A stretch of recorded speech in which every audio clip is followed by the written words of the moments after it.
आज भारतीय जनता पक्षाची महाराष्ट्रातली यादी जाहीर झाली।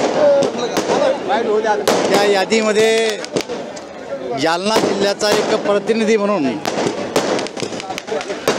6व्यांदा लोकसभेसाठी माझं नाव पक्षानं जाहीर केल्यामुळं मी आपल्या देशाचे प्रधानमंत्री नरेंद्र मोदी, भारतीय जनता पक्षाचे अध्यक्ष जे.पी. नड्डाजी, आमचे ज्येष्ठ नेते अमित शहा,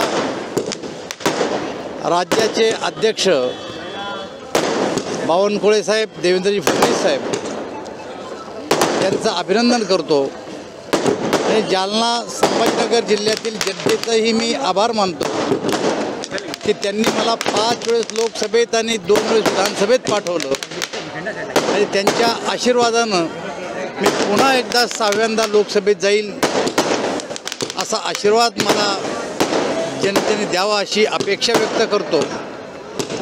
गेले 35 वर्ष सार्वजनिक जीवन जगत असताना पक्षासाठी, महाराष्ट्रासाठी आणि एक देशाचा राज्यमंत्री म्हणून देशासाठी माझ्या वाट्याला जेवढं काम आलं, जे मंत्रिपद आले, प्रामाणिकपणानं काम करण्याचा मी प्रयत्न केलेला आहे आणि पुढच्या काळातही जनतेचे आशीर्वाद माझ्या पाठीशी राहतील अशी अपेक्षा व्यक्त करून मी पुढीलही कामकाज माझ्या मतदारसंघासाठी पुन्हा करील, एवढंच मी आजच्या प्रसंगी आपल्याला कॅबिनेट असं आहे।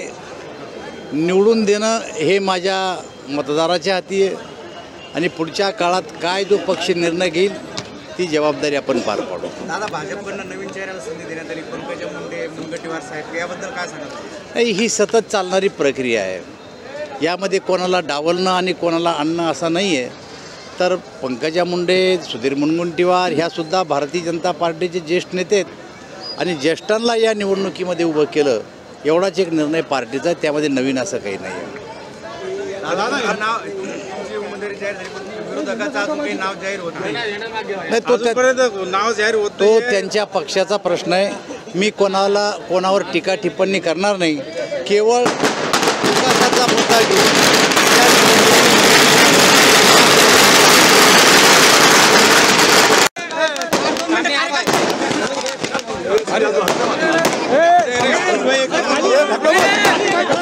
अरे प्रेस वाल्याला जागा द्या ना.